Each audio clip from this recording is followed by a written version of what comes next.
किसी राज्य का दिन प्रतिदिन समृद्धि को प्राप्त होता है। ऐसा राज्य जहाँ होता है वह राज्य दिन प्रतिदिन फलता फूलता है। अगर कहीं पर भगवान की निंदा हो रही है, किसी राष्ट्र में ब्राह्मणों की निंदा हो रही है, गौओं की निंदा हो रही है, ऐसे किस्म का है जहाँ पति में पति पच है, तो ऐसा राष्ट्र होना भी गलत कहा गया है। बिना पत्ते का, बिगड़ फूल का वृक्ष का, बिगड़ शाखाओं का वृक्ष है, वो अभी अपूजनीय है। हे राजन, अब यहाँ पर ये क्या गा रहे हैं? दृश्य में सबला राजन चिंदातम तदरीक्षतः अद्य में सबलंबानी भूते यथास्त नः इदं राजन तुया राजन प्रकृतभ्यंत मम ज्ञाः प्रतिष्ठो में राज्य ग्रीष्मस्यास्तु स्वस्ति में। तो अब यहाँ पर ये क्या गा रहे? राजन, मेरी दृष्टि में सफल हुई क्योंकि मुझे आपका दर्शन प्राप्त हुआ। तो यहाँ पर दो ऋषि हैं, चित्रकेत ऋषि हुआ जिसकार्य हैं कि हे भगवान, आज आप मेरे राष्ट्र में आए हैं, मेरे शहर में आए हैं, इसलिए मैं धन्य हो चुका हूँ, ऐसा बता रहे हैं।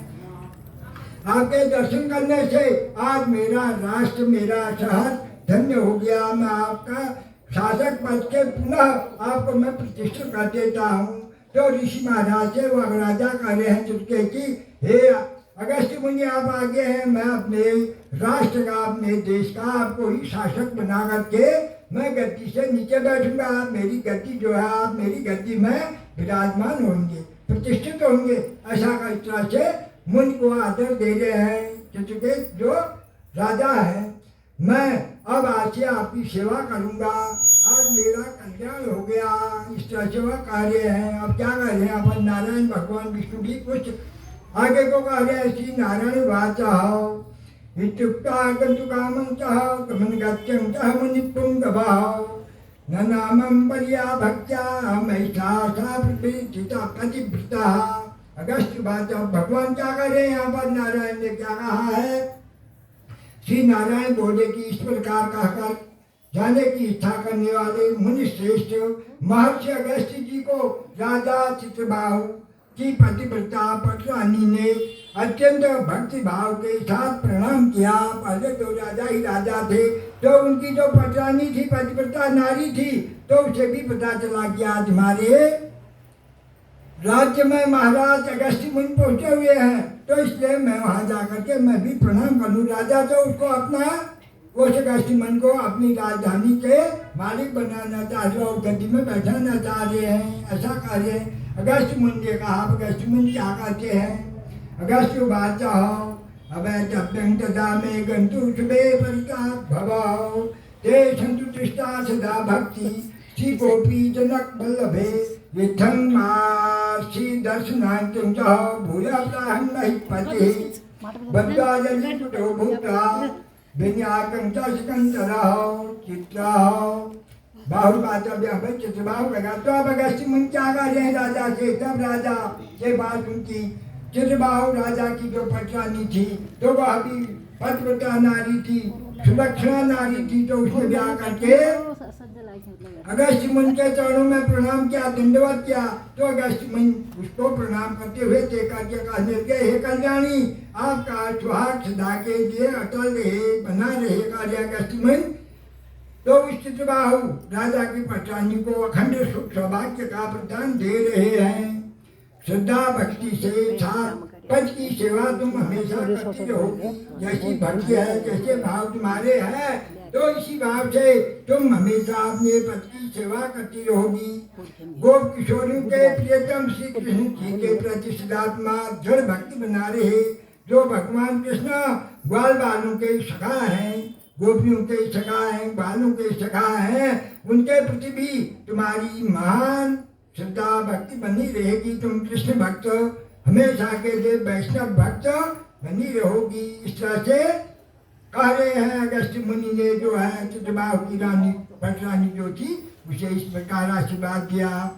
ये प्रकार आशीर्वाद प्रदान करने वाले महर्षि अगस्त्य ने विनय पूर्वक सिर नवाकर और अंजलि बांध करके महिपाल चित्रबाहु से फिर कहा। तो आप ऋषिकार हैं कि आप तो हमारे राजन हैं, आप मुझे प्रणाम, तो मैं मुनि हूँ, जरूर हूँ, वैष्णव हूँ, क्या है, मगर आप हमारे पूजनीय हैं, हमारे देश के राजा हैं, तो इसलिए आपको इतना शोभा नहीं देता है। चित्रबाहु बोले, अब चित्रबाहु क्या कह रहे हैं? चित्रबाहु विपुला में कथं लक्ष्मी कथं राज्या कथं तिष्ठं पतिव्रता कथं पत्नी किं कृतं सुकृतं मया एतन्ते ब्रूहि व्यपदेन्दः तवाहं शरणगतः करामलङ्कृतवत्सः जानामि त्वं बुद्धीश्वरः।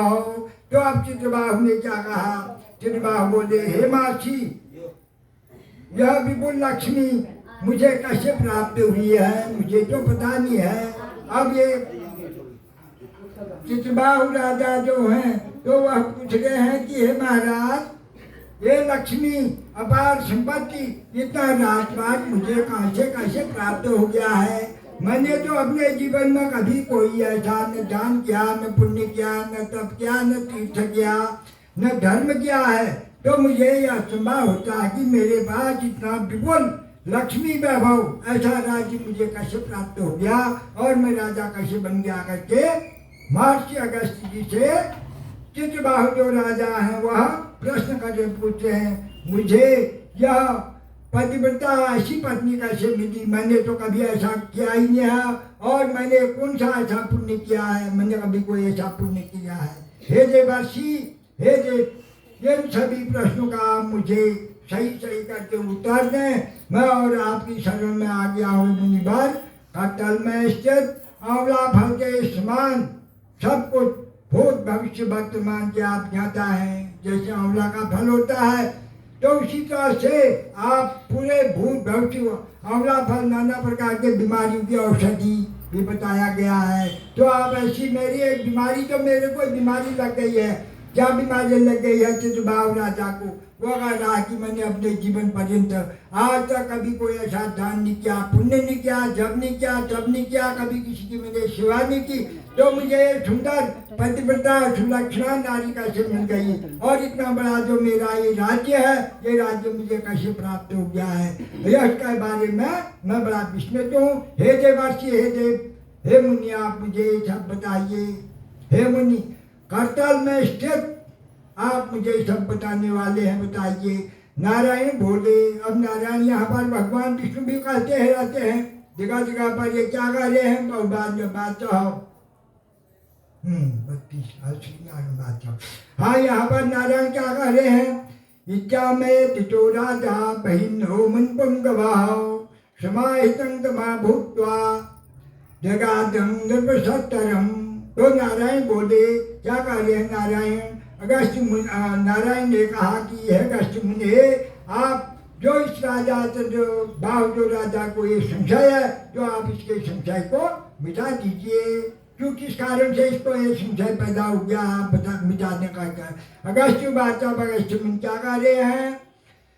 मया विलोकितं सर्वं प्राक्तं चरितं तवः तत्सर्वा कथा ज्ञानं इतिहासं पुरातनः। अब पुरातन पूर्व जन्म के इतिहास को इसको बताएंगे। कौन? यहाँ पर जो ये अगस्त्य मुनि आए हैं तो ये चंद्रकेत, हाँ, चित्रबाहु चंद्रकेत ने चित्रबाहु जो राजा हैं उसके पुरातन पूर्व जन्म के इतिहास को ये बता रहे। क्या कह रहे हैं अगस्त्य बादशाह? मया विलोकितं सर्वं प्राक्तं चरितं तवः। मैं तुम्हारे पूर्व काल के चरित्र को पूरा बताऊंगा।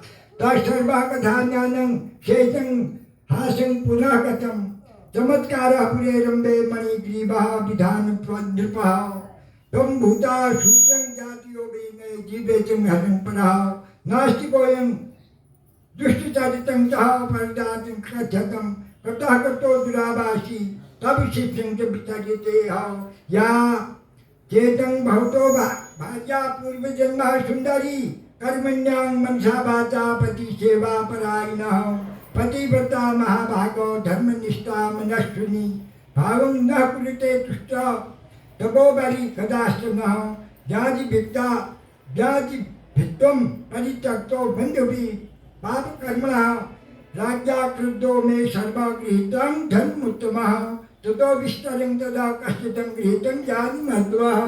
तो तब अब यहाँ पर क्या कह रहे हैं अगस्त्य मुनि? इनको समझा रहे हैं। किसको समझा रहे हैं? चित्रबाहु जो राजा है, राजा ने क्या पूछा कि हे महाराज, मुझे यह पता नहीं है कि मुझे यह सुंदर पतिव्रता सुलक्ष्मी पत्नी कैसे मिल गई, और मेरे पास जो अपार वैभव लक्ष्मी है, इतना बड़ा राज्य कहाँ से मिल गया, और मेरे को किसने राजा बना दिया, मैं क्यों राजा बन गया हूँ।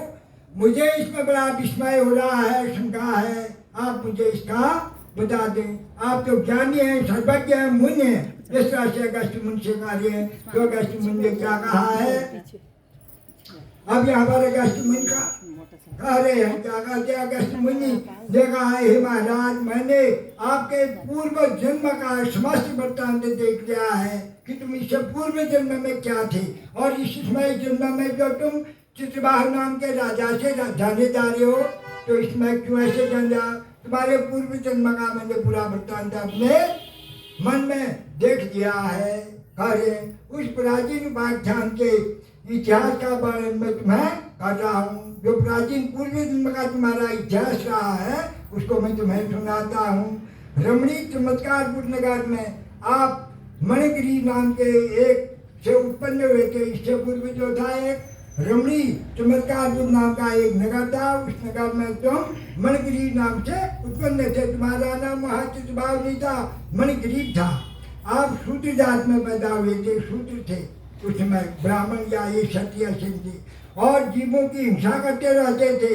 आपको ईश्वर और वेदों पर विश्वास न था, न तुम भगवान के भक्त थे, न तुम किसी वेद पुराण आज को मानते थे, तो तुम शूद्रवान होने की वजह से कुछ नहीं मानते थे, और आपका आचरण बड़ा दूषित था। आप वैश्यावृत्ति आदि में भी मन लगाते थे, वैश्यावृत्ति का काम करते थे, शूद्र थे। आप अपने उपकार करने वालों को भी प्रति विश्वासघात करते, अगर कोई आपका कुछ उपकार कर देता था तो उसके ऊपर भी आप विश्वासघात करते थे, उसे भी आप दंड देते थे। ऐसे किस्म के थे करते पूर्व दंड का इतिहास। आपका स्वभाव अत्यंत उद्दंड स्वभाव रहा, आप बड़े उद्दंडी थे, हरेक को देख करके आप झगड़ालू थे, और आप भारतीय शिष्टाचार के पद्धति देखिए, बिल्कुल भारतीय पद्धति जो है शिष्टाचार हमारे भारत के हैं उसके बरखिलाफ रहते थे। ये बता रहे हैं उसके पूर्व जन्म का। अब ये राजा कैसे बने हैं इसके बारे में भी बताएंगे। इसने भी जो है कोई ऐसा चित्रवाह ने ऐसा जब तब भी क्या होगा, जिस जैसे राजा बन गया दूसरे जन्म में। अब यह जो आपकी रानी है, यह पूर्व जन्म में भी आपकी ही भार्या थी, इससे पूर्व भी यही आपकी पत्नी धर्म पत्नी थी। यह मनसा वाचा कर्म से हमेशा आपकी सेवा करती थी, शूद्र होने पर भी ये पत्नी तो थी, और आपकी अब मन से, वाणी से, कर्म से, वचन से, मनसा वाचा कर्मण्या आपकी भक्ति में सदा रत रहती थी। ये महान भाग्यशालिनी पतिव्रता भारतीय धर्म का इसने क्या किया, भारतीय धर्म पतिव्रता नारी का नियम इसने निभाया, ऐसा बता रहे। मनस्विनी ने कभी भी आपके प्रति दुर्भाव नहीं रखा है, इसने नहीं मन से न वाणी से कभी भी आपके प्रति। आप इतने बुरे होने के ऊपर, वैश्यावृत्ति करने के ऊपर, दुराचारी होने के ऊपर, दूसरे के ऊपर विश्वासघात करने वाले ऐसे होने पर भी, मगर ये आपकी धर्मपत्नी जो थी, भार्या जो थी, यह आपकी सेवा में हमेशा रत रहती थी, ऐसा बता रहे हैं। आपके चोरी डकैती खून आज पाप कर्मों के कारण आपकी जात वालों ने आपका परित्याग कर दिया है। तो पहले आप अपने नगर में रहते थे, जो आपका नगर था, तो थोड़ी दिन के बाद जब आप वैश्यावृत्ति करने लगे, चोरी डकैती बुरे काम, आज ऐसे कर्म करने से आपकी जात वालों ने आपको अपने नगर से निकाल करके घर से बहिन कर दिया, और अपनी जात से आपका बहिष्कार करके, परित्याग करके आपको गांव से निकाल दिया। कुपित होकर के शासक ने भी आपको, जो वहाँ का शासक था, उस देश का जो राजा था, शासक था, तो उसने भी आपको घर से निकलवा दिया। और आपके पास क्या क्या था, हीरा था, मोती थे, अप्सरियाँ थी, महारत्न आदि जो थे, सब धन आपका राजा ने जब्त कर दिया था। पहले से भी यह धनवान था, धनी था, दुराचारी बहुत था मगर धनवान था। तो हीरा था, मोती था, जवाहरात थे, अप्सरियाँ थी, जो भी था, तो वह राजा ने भी हरण करा। अगर कुछ अतिरिक्त बच भी गया था तो आपके भाई बंधु बांधव जो बिरादरी वाले आपके थे, उनने भी सब उसको हड़प लिया। संपत्ति के नाश हो जाने पर आपको धन, बलवती, लालसा जग गई, क्योंकि धन का सब लुट गया। तो अब धन के अभाव में आपके मन में बड़े बड़े और ज्यादा विचारेंगे, धन के नाश होने पर अन्यत्र मस्तक होने पर इस प्रकार से पतिव्रता नारी ने फिर भी आपका साथ नहीं छोड़ा। तो ये नारी आपकी जो थी, जब सब आपका धन वैभव यश लुट गया, घर से भी निकाल दिया, जंगल में जाना पड़ा, मगर इस पतिव्रता जो आपकी है सुलक्षणा नारी है, तो इसने ऐसा नहीं कहा कि मैं अब इस पद को साथ रह करके मैं क्या करूँ, ऐसा नहीं कहा। तो ये फिर भी आपकी सेवा में रत रही, पतिव्रता नियमों का पालन करती रही। जिस प्रकार सब लोग उनसे प्रताड़ित अपमानित होकर के आप सुनसान दूर जंगल में जाकर के अपने जीवन को व्यतीत करने लग गए। अब घर का आपने निकाल दिया है तो जंगल में जाकर के, हे महिपाल, अब इसमें महिपाल क्यों कहा जाए? महिमा ने पृथ्वी का पालन करने वाला राजा को महिपाल कहा गया। इसमें तो ये राजा है, वो अपने प्राचीन उपाख्यान को पूछ रहा है, तो इसमें तो वह चित्रबाहु नाम का राजा है, महिपाल है। पूर्व जन्म का इतिहास बता रहे हैं, तब कह रहे हैं, क्या कह रहे हैं ऋषि उसमें? हे महिपाल, हे पृथ्वी के पालन करने वाला राजा, वह